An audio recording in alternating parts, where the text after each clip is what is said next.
Hi guys, for today's video, it's me, yung Ate Jan, ang inyong Ate Jan na Palangarang Vlogger. So, for today's video, mga ka-idol, updatean ko kayo tungkol sa aking SPay later na hindi ko na nabayaran nung una.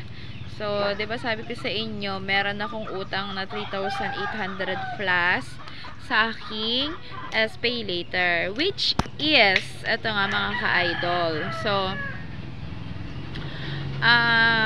di ba March 5 ang due date ko, and then March 19 na ako nakabayad. So ang kagandahan kasi ng SPay later nga, sabi ko sa inyo mga ka-idol, kung magkano yung naging tubo niya nung nag-due date siya, kahit na matagal niya siyang babayaran, ay yun pa rin ang kanyang tubo. Kaso nga lang mga ka-idol, ito yung pinakampangit na nangyari. Kasi 'di ba, March 5 na due date ako, tapos March 19 ko na siya nabayaran. Alam niyo na kung anong nangyari sa aking account? Na-freeze na po ang aking account, pati ang aking S-loan. So, magkakaisa ang syempre affected, naapektuhan na ang ating S-loan at ang ating yung extra limit na binibigay ni Shopee para makautang tayo ng ating cellphone, diba? Yung extra limit, sabi ko sa inyo, ay para lang sa mga gadget. And then ayun nga, so napakasamang balita kasi nga hindi na ako pwedeng mangutang sa Shopee, sa SPay later at sa S-loan. So may utang pa ako sa sa SPay later, at meron din akong utang sa sa S-loan.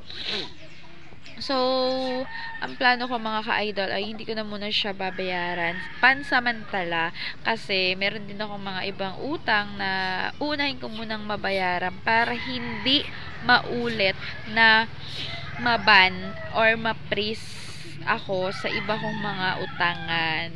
So, babayaran ko naman mga ka-idol. And then, kapag nabayaran ko, ay mag-update ako kung halimbawa pautangin ulit ako ni Shopee. Pero, parang sa tingin ko mga ka-idol is hindi na ako pauutangin ni Shopee, kasi tumawag na ako sa kanilang live center at nag-message na rin sila at nakiusap na rin ako, at abangan nyo yung part 2.